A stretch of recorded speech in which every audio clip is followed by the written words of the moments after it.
1996, Toy Biz launched its first Hulk series in unison with the Incredible Hulk animated show. 4 waves were released throughout the show's run that tied directly to the series and comics from the era. Wave 1 was simply titled The Incredible Hulk, Wave 2 was Transformations, Wave 3 was Outcasts, and Wave 4 was Smash and Crash. Here I have the Wave 1 figures with a couple of Hulks from later releases. Most of these are loose with little of their accessories, so it's not 100% complete. Starting with She-Hulk, this figure released with a gamma crossbow that did exactly what you think: shoot. She-Hulk dons her purple leotard and stylish 90s hair that recreates John Byrne's interpretation. However, her face is a little wonky. It's the eyebrows and white lips that throw me off. Everything else looks fine. Her articulation is what you expect from a 90s Toy Biz figure. Her arms feature no elbow joints but can move outward and swivel. Her legs feature knee joints but cannot move outward and only swivel. I find it really difficult for her to stand. The way her legs are shaped just doesn't allow it to happen unless you're balancing her perfectly.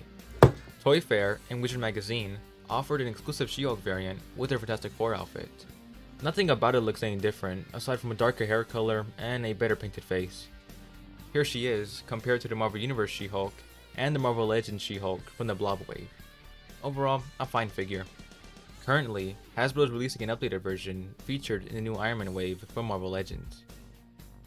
The Abomination figure originally had a toxic blaster that shot water out of it, but of course I do not have it. I do have this awesome cape though. This Abomination is inspired by Liam Sharp's artwork, in which he looks very grotesque. His articulation isn't anything special. All the figures are pretty much like this, just standard 90s fare. What shines the most from this is its presentation.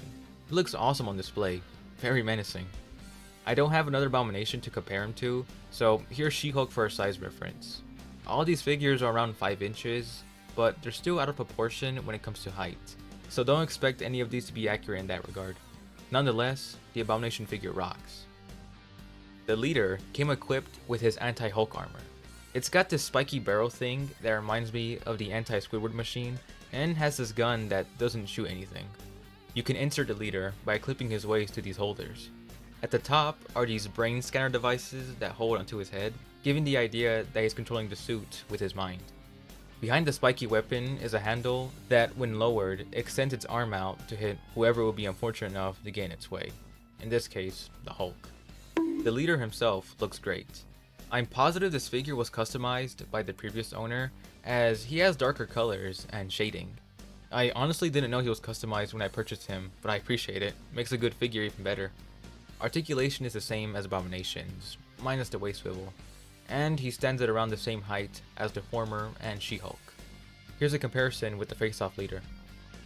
The Grey Hulk, with battle damage and bombastic blasters, is one of my favorites from this wave.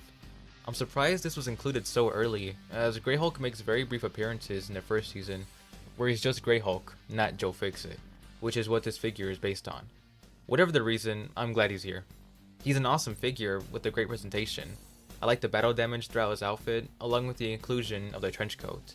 He did have a hat, but I don't have it here, sadly, although I guess not having it further enhances the battle damage motif. His blaster can be held in his right hand, but I don't have the projectile to shoot out. It looks like it's trying to resemble a machine gun without fully committing to it, because of restrictions most likely. Not a bad accessory though. He doesn't scale too badly with She-Hulk and Leader, as Grey Hulk's always been the shortest of the Hulk personas. Here's a comparison with the Hulk Classics Joe Fixit, who is slightly taller. Savage Hulk, with transforming action, was not what I expected, but before getting into that, I want to briefly talk about the second figure that was included, Bruce Banner. Yes, I do wish I had this guy, but his prices were too high for me. From what I can tell, he doesn't look like a terrible figure, but it's not something I'd spend over $30 for. Hulk himself is the beefiest and biggest figure from this wave, while also being very light. His upper body is made out of rubber, whereas his legs are plastic. Only 2 points of articulation are present in the arms because of the rubber. If you're wondering why he isn't fully made of plastic, well, to simulate the transforming action, you have to put the Banner figure inside the Hulk through this slit in his back that is opened by pressing down his shoulders. Not at all what I would have thought to do when it comes to designing a transforming toy, but I think the imaginations of children would have carried this. If I had this when I was little, I would have thought it was the greatest thing. Aside from that, this isn't an awful figure. Its head sculpt is weird. I don't know why Hulk is wearing a bad wig, but he's a cool display piece. The second Hulk from this wave is the Rampaging Hulk with a collapsing brick wall. It's much more of an action figure than the previous toy, and has a better resemblance to the Hulk from the show. His legs can move back and forth, and his head can swivel. That's it in terms of basic movement, but he does have this tether on his back that allows his arms to move around. It's an updated version of Toy Biz's first Hulk figure that featured the same mechanic. He's the shortest figure from this wave, but that doesn't mean he can't pack a punch. This Hulk is from the Outcast wave. Included with him was a Gamma monster that extended its neck and opened its jaw. Hulk looks very nice. He's a lot smaller than the others I've shown so far, but his detail is a bit more impressive. His arm articulation is the same as She-Hulk's, but with an extra feature that opens his mouth as you raise them. That's it for this guy. Last, but certainly not least, is the Incredible Hulk Breakout playset, released alongside the final wave in 1997. However, I'm going to switch things up by looking at the 2003 release for the Hulk Classic series. The reason I chose this version was that I'm not a fan of the yellow shirt on the first release, it's weird, and I would like to collect more from the Hulk Classics line. This set comes with the steel trap and the little Hulk figure. He looks exactly like his appearance in the show. His arms move the same way as the previous Hulk, and only has basic leg movement. The steel trap comes in 2 pieces, but before you can set it up, you will need to read the instructions first. Step 1. Slide timer lever to the right. Step 2. Turn the lock button counterclockwise. Step 3. Position Hulk's arms at his side, place figure on platform, and press platform to down position.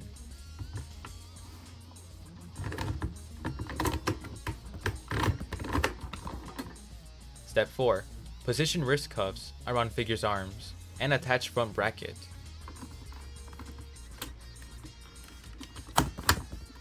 Step 5. Close the head harness. And Step 6. Release the timer lock button to activate and see Hulk break free!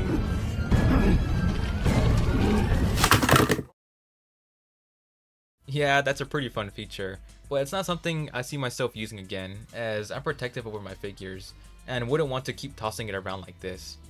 That's all I have from Toy Biz's first Hulk line. All in all, these are stellar figures. Some are better than others. I don't often purchase old or retro style toys, but I think these are well worth it for their style and the fact they're the only figures we have based on the 90s show so far.